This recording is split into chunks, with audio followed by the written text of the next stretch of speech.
My dear students, dear friends, and dear brothers and sisters, once again I welcome to all of you in Dr. S. Chandra online classes for education.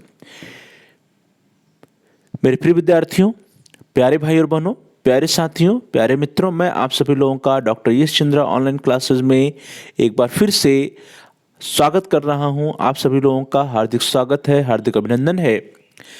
Education in British period और British Bharat में शिक्षा प्रणाली या education system in British era, that is British काल में की शिक्षा पद्धति, इसी के अंतर्गत हम सभी लोगों ने पिछली क्लास में, पिछले वीडियोज में मैकालेज मिनट्स के बारे में, दैट इज मैकाले के विवरण पत्र के बारे में बड़े डिटेल में चर्चा किया था।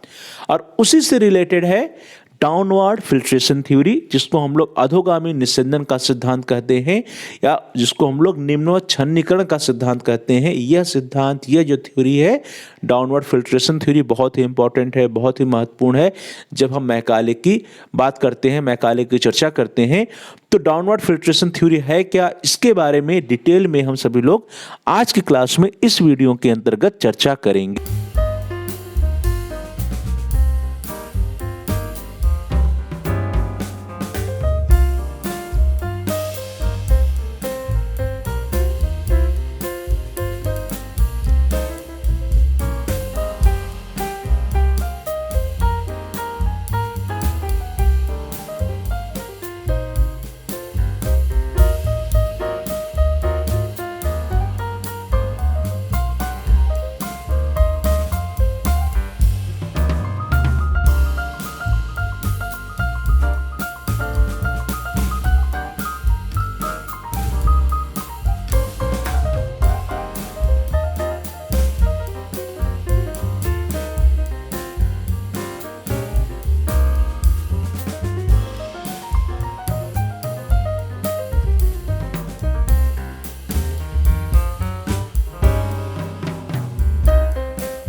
आज की क्लास को स्टार्ट करते हैं। आज की क्लास में इस पीरियड के अंतर्गत we will discuss about the downward filtration theory of Lord Macaulay, अर्थात लॉर्ड मैकाले का जो अधोगामी निस्यंदन का सिद्धांत था या अधोगामी छनाई का सिद्धांत था, जिसे हम लोग निम्नवत छन्नीकरण का सिद्धांत कहते हैं, इसके बारे में चर्चा करेंगे इस पीरियड में आज की क्लास में।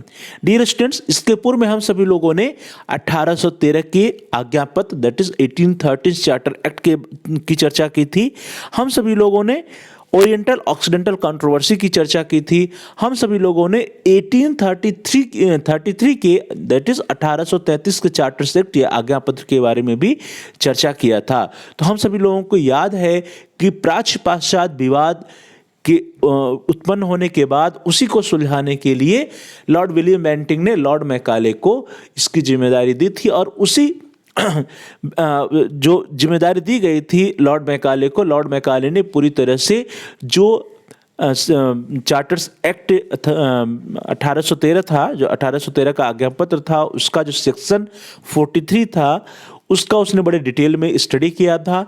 और उसके उपरांत उसने जो प्राच्यवादी थे उनके भी विचार जाने, पाश्चात्यवादियों के भी विचार जाने, और उसके उपरांत जो है वो अपने एक मिनट्स के थ्रू या अपना एक विवरण पत्र बनाता है। और उस विवरण पत्र में जो है सारी डिटेल्स देता है कि जितने भी डिस्प्यूट्स के पॉइंट्स थे, जितने भी ऐसे बिंदु थे कि जिस पर विवाद था, जैसे कि भारतीय विद्वान किसे कहेंगे, भारतीय साहित्य से क्या अभिप्राय है, 1 लाख रुपए का जो धन उस पर क्या व्यय होगा, इसके बारे में सब कुछ में हम लोगों ने मैकालेज मिनट्स के अंतर्गत पिछली क्लास में चर्चा किया है। और इन्हीं सब के बारे में जो है मैकाले ने अपने विवरण पत्र में बताया था, स्पष्ट करने का प्रयास किया था। और वह जो है, जो प्राच्य पाश्चात्य विवाद 20 वर्ष से अधिक समय से चला आ रहा था, 1813 के आज्ञापत्र के बाद जिसकी उत्पत्ति हुई थी, तो उस विवाद को भी समाप्त करने का प्रयास मैकाले ने किया था। तो उसी से रिलेटेड है डाउनवर्ड फिल्ट्रेशन थ्योरी, जो मैकाले ने जो भारत में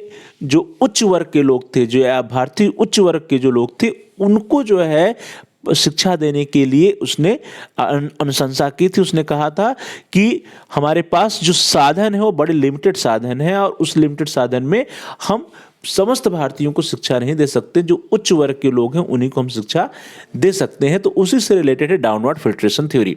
शिक्षा के क्षेत्र में प्राच्य पाश्चात्य विवाद के साथ साथ इसी काल में जन शिक्षा व उच्च शिक्षा के बीच संघर्ष भी चलता रहा। ध्यान दीजिए, 1813 के आज्ञा पत्र के उपरांत जो विवाद उत्पन्न हुआ था, जिसको हम लोग प्राच्य पाश्चात्य विवाद कहते हैं, उसी विवाद के साथ साथ एक और विवाद चल रहा था, एक और संघर्ष चल रहा था, दैट वाज कि जन शिक्षा को कैसे हायर एजुकेशन दिया जाए या फिर आम जनमानस को कैसे शिक्षा प्रदान की जाए। तो इसी काल में जन शिक्षा व उच्च शिक्षा के बीच संघर्ष चलता रहा कि क्या सभी लोगों को शिक्षा जो है कंपनी या सरकार प्रदान कर सकती है या नहीं कर सकती, उसकी जिम्मेदारी किसे है, या कैसे आम जनमानस को, जनसाधारण को शिक्षा प्रदान किया जाएगा। भारत में शिक्षा के विस्तार के संबंध में एक बड़ा प्रश्न यह भी था कि जनसाधारण को शिक्षित किया जाए अथवा किसी विशेष वर्ग को शिक्षित किया जाए। तो किसी वर्ग विशेष को हायर एजुकेशन प्रदान किया जाए या जनसाधारण को शिक्षित किया जाए, यह एक विवाद का प्रश्न था, एक बहुत ही बड़ा प्रश्न था और इस पर संघर्ष चलता रहा कि जनसाधारण या आम जनमानस को शिक्षा देने पर बल दिया जाए या किसी एक वर्ग विशेष को उच्च शिक्षा देने पर बल दिया जाए। यह एक प्रश्न जो है उस समय खड़ा हो चुका था। चूंकि जो ईस्ट इंडिया कंपनी के लोग थे या जो भारत में जिनका शासन था, उसमें अंग्रेजों का शासन था, तो अंग्रेज मूल रूप से क्या थे, व्यापारी थे। वे व्यापार करने आए थे हमारे देश में। तो व्यापारियों की कंपनी होने के कारण ईस्ट इंडिया कंपनी भारतीयों की शिक्षा पर कम से कम धन व्यय करना चाहती थी। ईस्ट इंडिया कंपनी का मूल उद्देश्य क्या था, व्यापार करना। व्यापार करना मूल उद्देश्य था, अधिक से अधिक धन कमाना मूल उद्देश्य था, न कि भारतीयों को शिक्षित करना उनका मूल उद्देश्य था उस समय। इसीलिए भारतीयों की शिक्षा पर जो कंपनी के लोग थे वे बहुत कम खर्च करना चाहते थे, तो कम से कम धन व्यय करना चाहते थे भारतीयों की शिक्षा पे। और यदि पूरी जनमानस को, जनसाधारण को वे शिक्षा प्रदान करते या उनके लिए शिक्षा की व्यवस्था करते तो बहुत ही अधिक धन लगता। इसलिए जो अंग्रेज थे या लॉर्ड मैकाले थे, वे आम जनमानस की शिक्षा के पक्ष में नहीं था। वे आम जनमानस को या जनसाधारण को शिक्षा प्रदान नहीं करना चाहता था। लॉर्ड मैकाले ने जनसाधारण की शिक्षा के बात नहीं करता है, वो कहता है कि हम जनसाधारण को शिक्षा नहीं दे सकते हैं। तो लॉर्ड मैकाले जनसाधारण की शिक्षा के पक्ष में नहीं था, वह केवल और केवल उच्च वर्ग के संपन्न लोगों को शिक्षा प्रदान करना चाहता था। तो ध्यान दीजिए, जनसाधारण को शिक्षा न देकर के किसको शिक्षा देना चाहता था, जो भारतीय कुलीन वर्ग या उच्च वर्ग के लोग थे, उन्हीं उच्च वर्ग के लोगों को, या जो संपन्न लोग थे उन्हीं संपन्न लोगों को मैकाले शिक्षा देना चाहता था। तो इस तरह से लॉर्ड मैकाले या अंग्रेजी सरकार या ईस्ट इंडिया कंपनी के लोग जो है शिक्षा पर, भारतीयों की शिक्षा पर बहुत अधिक धन नहीं खर्च करना चाहते थे और वे जो है जनसाधारण की शिक्षा के पक्ष में नहीं थे, बल्कि वे सिर्फ और सिर्फ जो भारतीय उच्च वर्ग थे, कुलीन वर्ग थे, संपन्न लोग थे, उन्हीं को शिक्षा प्रदान करना चाहते थे। और जिस सिद्धांत की हम लोग बात कर रहे हैं, दैट इज अधोगामी निस्संदन का सिद्धांत या छनाई का सिद्धांत।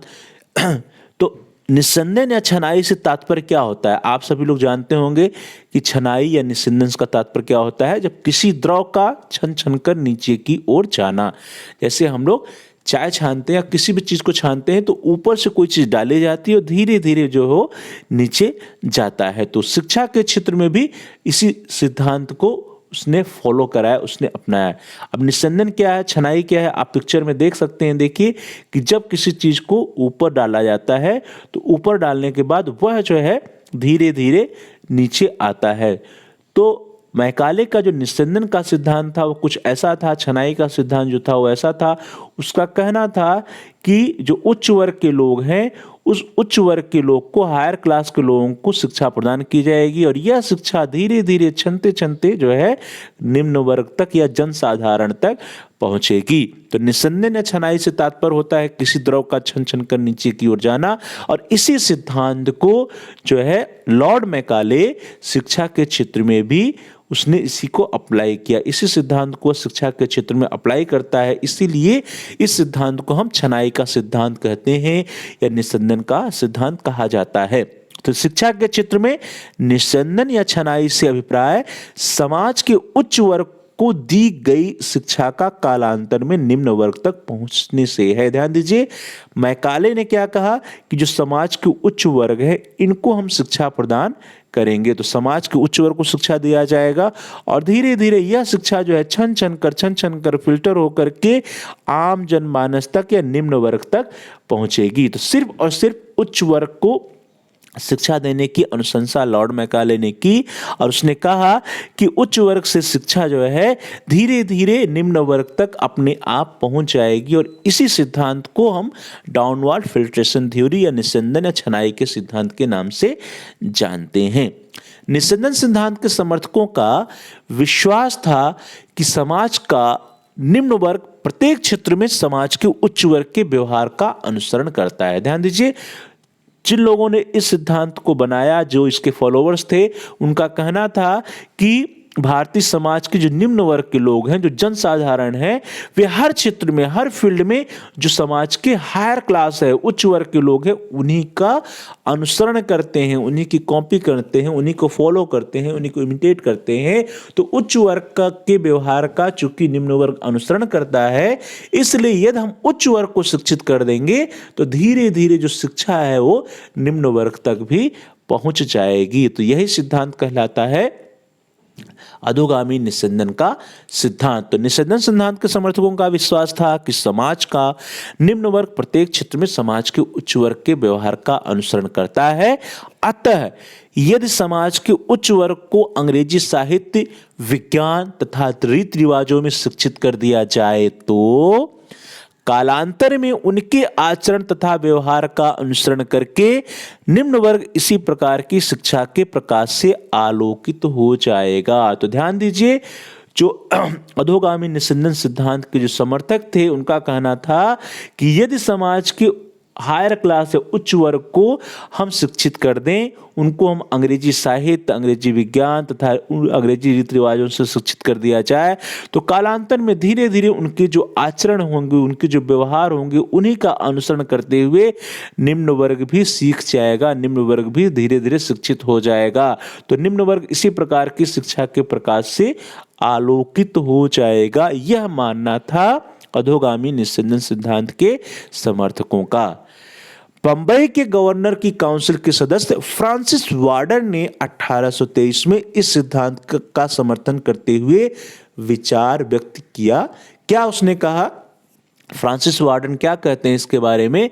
वो कहते हैं कि बहुत से व्यक्तियों को थोड़ा सा ज्ञान देने की अपेक्षा थोड़े से व्यक्तियों को बहुत सा ज्ञान देना अधिक उत्तम तथा आपत्ति रहित या निरापद कार्य होगा। तो ध्यान दीजिए, फ्रांसिस वार्डन का ये जो सिद्धांत था, फ्रांसिस वार्डन ने 1823 में इस सिद्धांत का समर्थन करते हुए अपना विचार व्यक्त किया। उसने क्या कहा? उसने कहा कि बहुत से व्यक्तियों को थोड़ा सा ज्ञान देने की अपेक्षा थोड़े से व्यक्तियों को बहुत सा ज्ञान देना अधिक उत्तम तथा निरापद कार्य होगा। इसलिए इस सिद्धांत के अनुसार सभी को शिक्षा नहीं दी जानी चाहिए, बहुत से व्यक्तियों को या जनसाधारण को शिक्षा नहीं दी जानी चाहिए, बल्कि उच्च वर्ग के जो लोग हैं, जो कुलीन वर्ग के लोग हैं, जो धनी लोग हैं, जो जिनकी संख्या कम है, तो थोड़े से व्यक्तियों को अधिक से अधिक ज्ञान दिया जाना चाहिए। तो बहुत से व्यक्तियों को थोड़ा सा ज्ञान देने की अपेक्षा थोड़े से व्यक्तियों को बहुत सा ज्ञान देना अधिक उत्तम तथा निरापद कार्य होगा, ऐसा मानना था फ्रांसिस वार्डन का।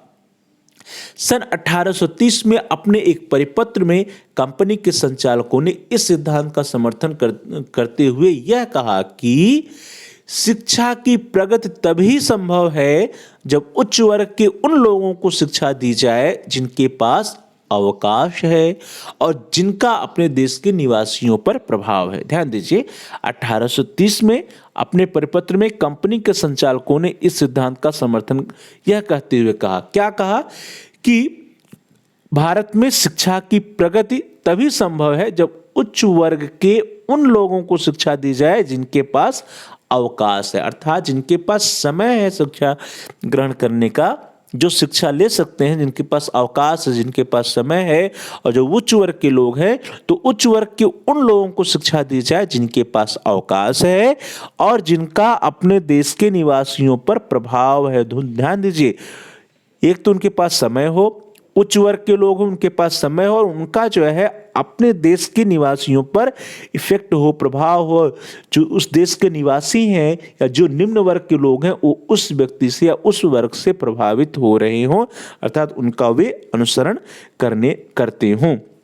तो ऐसे वर्ग को शिक्षा प्रदान किया जाए तभी शिक्षा की प्रगति संभव है।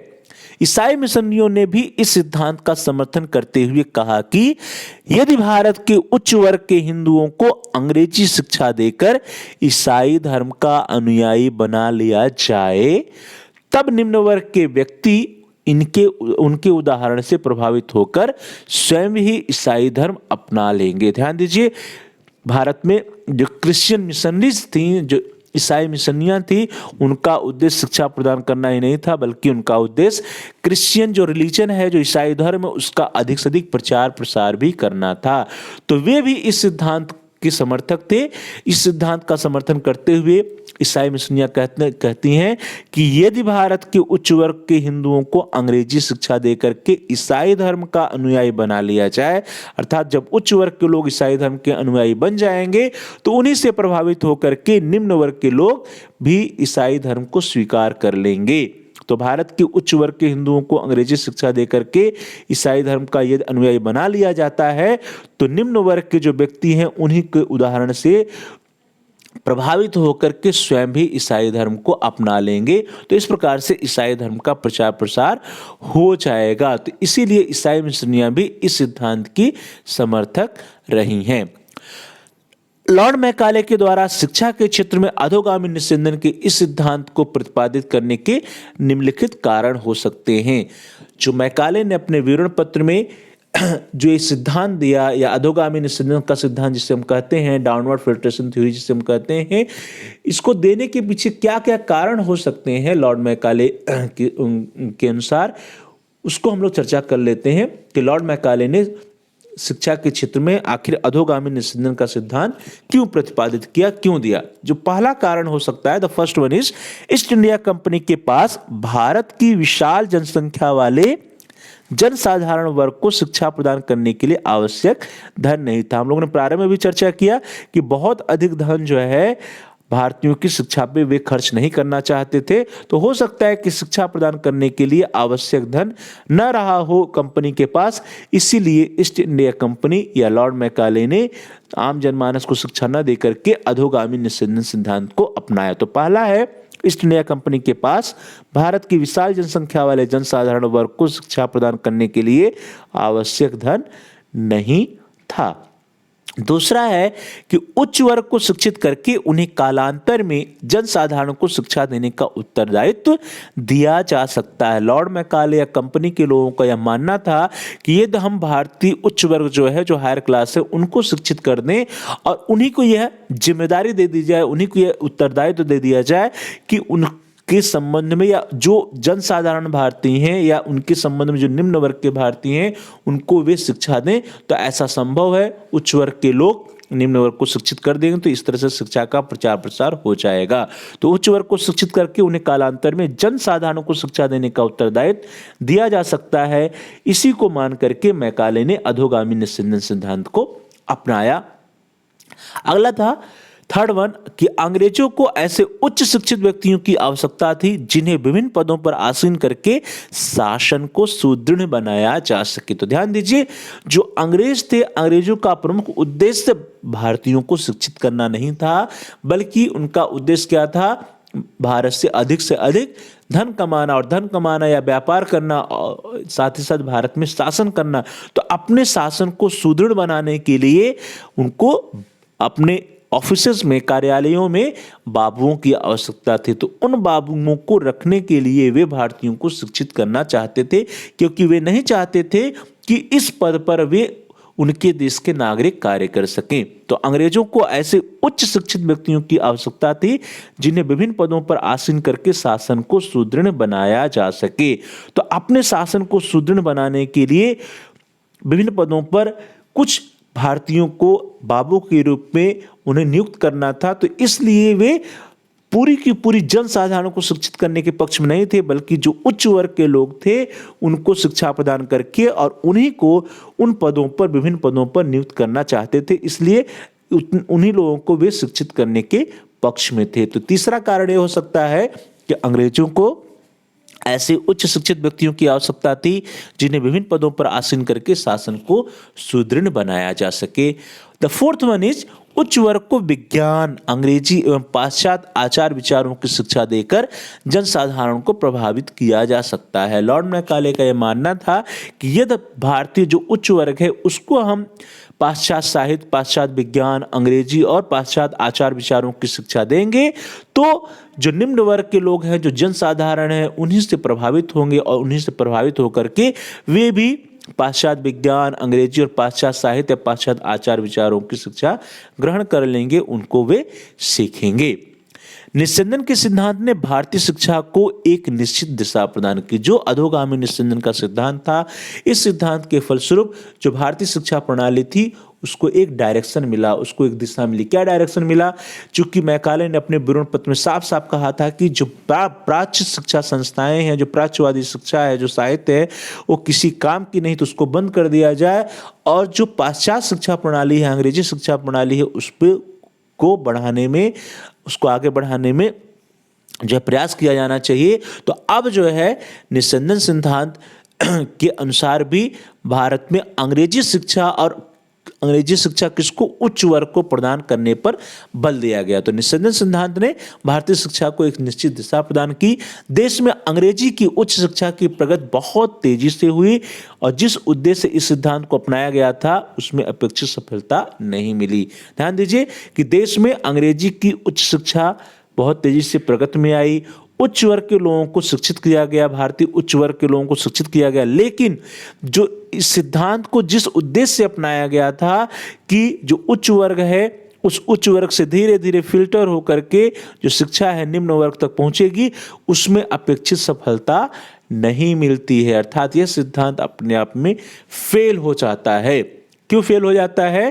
क्योंकि जो उच्च वर्ग थे वे जो है जनसाधारण को शिक्षा देने में असफल सिद्ध होते हैं। शिक्षा का ज्ञान उच्च वर्ग से छन छन कर जनसाधारण तक नहीं पहुंच सका। जो उच्च वर्ग शिक्षित हो जाते थे उस उच्च वर्ग से छन छन कर शिक्षा जो है जनसाधारण तक नहीं पहुंच सकता है, इसलिए सिद्धांत क्या हो जाता है, अपने आप में फेल। इस सिद्धांत के फेल होने का जो प्रमुख कारण है वह यह है कि उच्च शिक्षित व्यक्तियों का एक पृथक वर्ग बन जाना जो जनसाधारण से पूरी तरह से कट जाता था। जो ऐसे व्यक्ति जो शिक्षा ग्रहण कर लेते थे, जो उच्च वर्ग के होते थे, वे उच्च शिक्षित व्यक्ति उन उच्च शिक्षित व्यक्तियों का एक अपना क्लास बन जाता था, एक अपना वर्ग बन जाता था और वे आम जनमानस से, जनसाधारण से पूरी तरह से कट जाते थे, वे उनसे संपर्क नहीं रखना चाहते थे। तो अधोगामी निस्संदन सिद्धांत के असफल होने का जो मुख्य कारण था वह यह था कि उच्च शिक्षित व्यक्तियों का एक पृथक वर्ग बन जाता था जो जनसाधारण से पूरी तरह से कट जाता था, जनसाधारण से संपर्क ही नहीं रखना चाहता था। तो जब जो है उच्च शिक्षित व्यक्ति जनसाधारण से संपर्क ही नहीं रखेगा तो यह शिक्षा जो है कैसे छन छन करके जनसाधारण तक पहुंचेगी। और चूंकि वो शिक्षा जो है जनसाधारण तक नहीं पहुंच सकी, इसलिए यह जो सिद्धांत होता है वह असफल होता है। और उसके पीछे जो प्रमुख कारण रहा वह यही रहा कि जो शिक्षित व्यक्ति होते थे उनका अपना एक पृथक वर्ग बन जाता था और वे जो है जनसाधारण से संपर्क रखना नहीं चाहते थे। जो उच्च वर्ग के भारतीय होते थे जिनको शिक्षा प्राप्त करते थे, तो शिक्षा प्राप्त करने के बाद उनको सरकारी नौकरियां मिल जाती थी और जब सरकारी नौकरियां मिल जाती थी, वे शिक्षित हो जाते थे, तो उनके जो विचार हुआ करते थे, उनके जो आदर्श हुआ करते थे, उनकी जो मान्यताएं हुआ करती थी, उसमें परिवर्तन आ जाता था। तो वस्तुतः शिक्षा प्राप्त करने के बाद भारतीयों को सरकारी नौकरियां मिल जाती थीं तथा उनके विचारों, उनके आदर्शों, उनकी मान्यताओं में परिवर्तन आ जाता था और इसी के परिणाम स्वरूप उनका एक अलग क्लास बन जाता था, उनका एक अलग वर्ग बन जाता था और वे जनसाधारण से संपर्क रखना नहीं चाहते थे। तो जब जो है शिक्षित व्यक्ति जनसाधारण से संपर्क नहीं रखेगा तो हम यह कल्पना ही नहीं कर सकते कि शिक्षित व्यक्तियों से जो आम जनमानस है, जो जनसाधारण, वो प्रभावित होगा और उनसे शिक्षा ग्रहण कर पाएगा। और इसी कारण से यह जो है सिद्धांत फेल हो जाता है। उच्च शिक्षित व्यक्ति अपने को अन्यों से श्रेष्ठ मानने लगते थे, अर्थात वे भारतीय जो शिक्षा प्राप्त कर लेते थे, जो उच्च शिक्षित व्यक्ति होते थे, वे अपने को जनसाधारण से सुपीरियर समझते थे, श्रेष्ठ समझते थे और उनसे संपर्क नहीं रखना चाहते थे। तो जब संपर्क ही नहीं रखेंगे तो अधोगामी निस्संदन का सिद्धांत जो मानता था कि जो जनसाधारण है वो शिक्षित व्यक्तियों के संपर्क में आएगा, उनसे प्रभावित होगा और उनसे प्रभावित होकर के धीरे धीरे खुद ही शिक्षित हो जाएगा, तो यह सिद्धांत वहीं पर फेल हो जाता है, क्योंकि उच्च शिक्षित व्यक्ति अपने आप को अन्यों से श्रेष्ठ मानने लगे और उनसे जो है कट के रहने लगे, उनसे भी संपर्क नहीं रखना चाहते थे आम जनमानस से। सरकारी टुकड़ों पर पलने वाले इस वर्ग के व्यक्तियों ने अपने ही निर्धन देशवासियों के साथ संबंध विच्छेद कर लिया तथा वे यहीं तक नहीं रुके बल्कि कालांतर में अपने ही देशवासियों का शोषण भी करने लगे। ऐसे भारतीय जो शिक्षा प्राप्त कर लेते थे, उच्च शिक्षित व्यक्ति, वे जो है अपने देशवासियों से पूरी तरह से संबंध विच्छेद कर लेते थे। तो सरकारी टुकड़ों पर पलने वाले इस वर्ग के व्यक्तियों ने अपने ही निर्धन देशवासियों से अपना संबंध खत्म कर लिया, उनसे उनके संपर्क में नहीं रहना चाहते थे, अपने ही देशवासियों से संबंध विच्छेद कर लिया। और इतना ही नहीं, जब उनको अवसर मिलता था तो वे उनका शोषण भी करते थे। तो कालांतर में जो उच्च शिक्षित भारतीय थे, वे जनसाधारण का शोषण करने में भी पीछे नहीं रहे, कालांतर में उन्होंने उनका शोषण भी किया। तो जनसाधारण को शिक्षा प्रदान करने की बात तो दूर, वे उनसे संबंध विच्छेद कर लेते थे और उनका शोषण भी करने लगे। इन लोगों का एक पृथक वर्ग बन गया जो सामान्य जनता से संपर्क रखने में अपना अपमान समझता था। तो जो उच्च शिक्षित वर्ग के व्यक्ति होते थे, वे आम जनमानस के साथ अपना संपर्क नहीं रखना चाहते थे। आम जनमानस से संपर्क रखने में वे अपना इंसल्ट समझते थे, अपमान समझते थे। इस वर्ग के अनेक व्यक्ति ब्रिटिश शासन के स्तंभ के रूप में राष्ट्रीय आंदोलन का प्रबल विरोध करते रहे। ध्यान दीजिए कि ऐसे भारतीय जो उच्च शिक्षा प्राप्त कर लेते थे, उनका अलग वर्ग बन जाता था। जो मैकाले का उद्देश्य था कि हम उच्च शिक्षा के द्वारा या अंग्रेजी शिक्षा के द्वारा एक ऐसे वर्ग का विकास कर सकते हैं जो रंग और रूप में भारतीय हो, लेकिन जिनके आचार विचार, जिनका बुद्धि जो है वो क्या हो, अंग्रेजों के समान हो, तो वह उसमें सफल होता है। और अंग्रेजी शिक्षा के द्वारा ऐसे वर्ग की उत्पत्ति होती है, ऐसे उच्च भारतीय शिक्षित वर्ग की उत्पत्ति होती है जो अपने जो आम जनमानस था, जो जनसाधारण था, जो भारत के निम्न वर्ग के लोग थे, उनके संपर्क में नहीं रहना चाहते थे। उनसे वे अपने आप को सुपीरियर समझते थे और उनसे संपर्क रखने में वे अपना अपमान समझते थे। साथ ही साथ इस वर्ग के अनेक व्यक्ति ब्रिटिश शासन के स्तंभ के रूप में भी काम करने लगे और यहाँ तक कि जो हमारे देश का राष्ट्रीय आंदोलन हुआ, स्वतंत्रता का आंदोलन हुआ, उसका भी वे प्रबल विरोध करते रहे। तो ये अंग्रेजी शिक्षा का प्रभाव रहा। अंग्रेज जो है अपने उद्देश्य में सफल रहते हैं, वे ऐसे भारतीयों को उत्पन्न कर पाते हैं, एक ऐसा वर्ग भारत में उत्पन्न करने में सफल रहते हैं जो रंग और रूप से भारतीय होते हैं, लेकिन उनके आचार विचार, उनकी जो बोली भाषा होती है और उनकी जो आचार विचार होते हैं, उनका जो एक्शन होता है, वो सब कुछ अंग्रेजों की तरह होता है और वे राष्ट्रीय आंदोलन का विरोध करने में भी नहीं चूकते हैं। अंत में 1882 में हंटर कमीशन ने इस नीति को अस्वीकार कर दिया। 1882 में हंटर कमीशन में इस नीति को अस्वीकार कर दिया गया, अर्थात यह मान लिया गया कि यदि हम इस नीति को फॉलो करेंगे तो हम आम जनमानस को या जनसाधारण को शिक्षा प्रदान नहीं कर सकते हैं। अधोगामी निस्संदन का सिद्धांत अपने आप में फेल है। चलिए अब हम जल्दी से चर्चा कर लेते हैं कि निस्संदन सिद्धांत से लाभ क्या क्या हुए, निस्संदन सिद्धांत के क्या क्या लाभ हैं। द फर्स्ट वन इज, जो पहला बेनिफिट है, पहला लाभ है, वह यह है कि ब्रिटिश या अंग्रेजी सरकार का जनसाधारण पर व्यय किया जाने वाला धन बच गया। जो अधोगामी निस्संदन का सिद्धांत अंग्रेजों के द्वारा या मैकाले के द्वारा अपनाया गया, उसका एक परम उद्देश्य था कम से कम धन खर्च करना, तो जनसाधारण पर व्यय किया जाने वाला धन बच जाता है अंग्रेजों का। जो दूसरा बेनिफिट था वह यह था कि ब्रिटिश सरकार ने भारी मात्रा में अपने इशारे पर चलने वाले भारतीय क्लर्क तैयार कर लिए। इसी का हम लोग चर्चा कर रहे थे कि जो अंग्रेज थे वे अपने उद्देश्य में सफल होते हैं और भारी मात्रा में अपने इशारे पर चलने वाले भारतीय क्लर्क तैयार कर लेते हैं। वे ऐसे क्लर्क होते हैं जो रंग और रूप से तो भारतीय होते हैं, लेकिन उनकी जो मानसिक स्थिति होती है या उनका जो आचार व्यवहार होता है वो अंग्रेजों की तरह होता है। तो अपने इशारे पर चलने वाले भारतीय क्लर्क भारी मात्रा में तैयार करने में अंग्रेज सफल होते हैं। तीसरा था कि अंग्रेजी भाषा व साहित्य का प्रसार बहुत तेजी से होता है निस्संदन सिद्धांत के फलस्वरूप। जो मैकाले का विवरण पत्र आता है उसके उपरांत ही जो है अंग्रेजी शिक्षा पर बल दिया जाने लगता है और अंग्रेजी भाषा व साहित्य का प्रसार तीव्र गति से होने लगा। तो अंग्रेजी भाषा व साहित्य का प्रसार तीव्र गति से होने लगा, यह भी एक विशेषता रही है, ये भी एक लाभ रहा है निस्संदन के सिद्धांत का या मैकाले विवरण पत्र का। अगला है कि अंग्रेजी भाषा का भारत में प्रभुत्व स्थापित हो गया। चूंकि अंग्रेजी भाषा पर बहुत ही अधिक बल दिया गया, ऐसे व्यक्ति जो अंग्रेजी भाषा से शिक्षित होते थे उनको जो है जॉब मिलती थी, अंग्रेजी भाषा को सुपीरियर बताया गया, तो अंग्रेजी भाषा का भारत में प्रभुत्व स्थापित हो गया। द नेक्स्ट वन इज भारतीय शिक्षा को एक नवीन दिशा प्राप्त हुई। वह नवीन दिशा क्या थी कि भारत में अंग्रेजी शिक्षा प्रणाली को बढ़ावा दिया गया।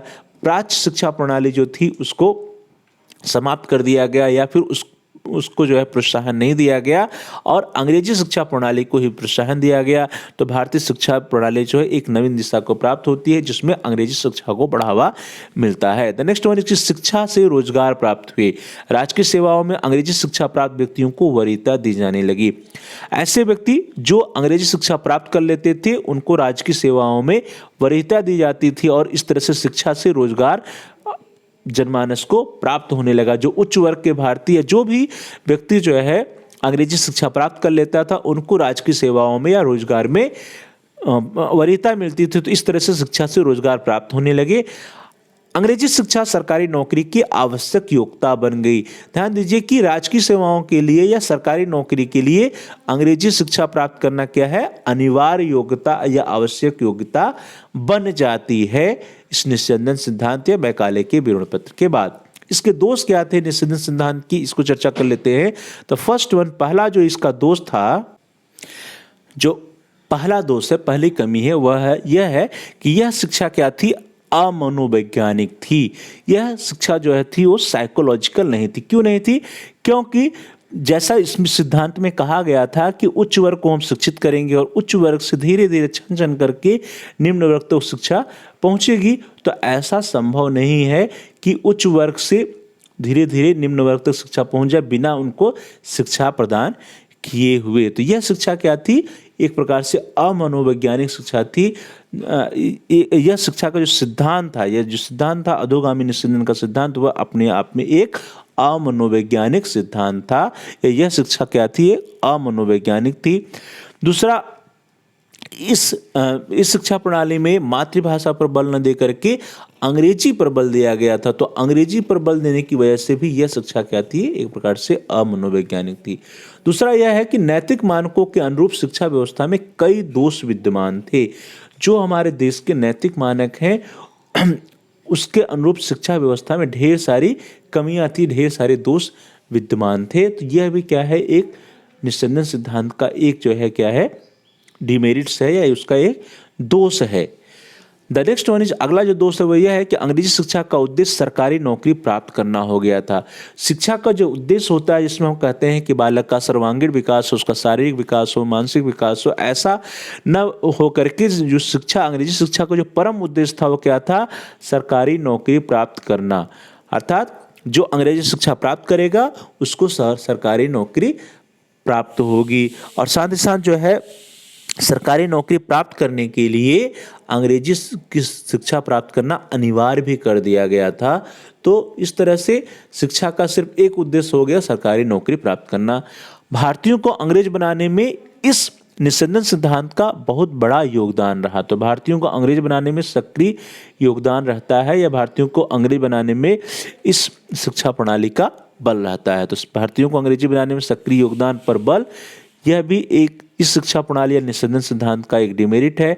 द नेक्स्ट वन इज, इस सिद्धांत द्वारा भारतीय समाज में वर्ग संघर्ष को जन्म देने पर प्रबल प्रयास किया गया। ध्यान दीजिए कि ये जो निस्संदन का सिद्धांत था, इस सिद्धांत के फलस्वरूप हमारे समाज में उच्च वर्ग हायर क्लास और जो जनमानस था या लोअर क्लास था या निम्न वर्ग था, ये दो वर्ग उत्पन्न होते हैं और इन दोनों वर्ग के बीच में क्या होने शुरू हो जाते हैं, संघर्ष हो जाता है। जो उच्च शिक्षित वर्ग था वह निम्न शिक्षित वर्ग से निम्न अशिक्षित वर्गों से या जनसाधारण से जो है अपने आप को कट करके रखते थे, वे अपने आप को सुपीरियर समझते थे और इनके साथ संपर्क नहीं रखना चाहते थे।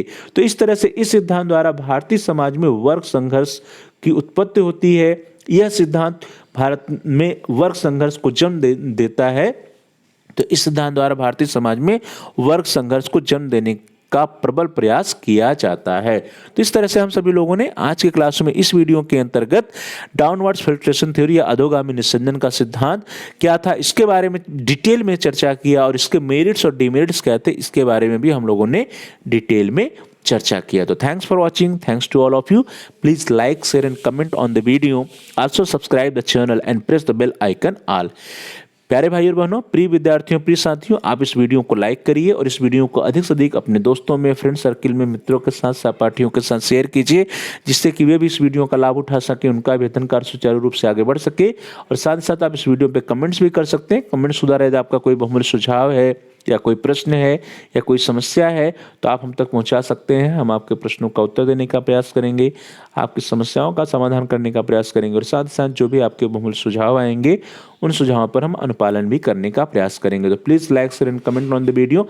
Also subscribe the channel. आप सभी प्यारे भाई और बहनों में से, प्रिय विद्यार्थियों, प्रिय साथियों में से जिन लोगों ने अभी तक चैनल को सब्सक्राइब नहीं किया है, कृपया आप चैनल को सब्सक्राइब कर लीजिए, जिससे कि आप अपने कोर्स से रिलेटेड सभी एजुकेशनल वीडियोज को आसानी से देख पाएं, आसानी से प्ले लिस्ट में जाकर के अपने काम के वीडियो को सर्च कर पाएं। इसके लिए जरूरी है कि आप चैनल को सब्सक्राइब कीजिए और साथ ही साथ जहां सब्सक्राइब लिखा है उसके बगल में एक बेल का आइकन है, उस आइकन को प्रेस कीजिए।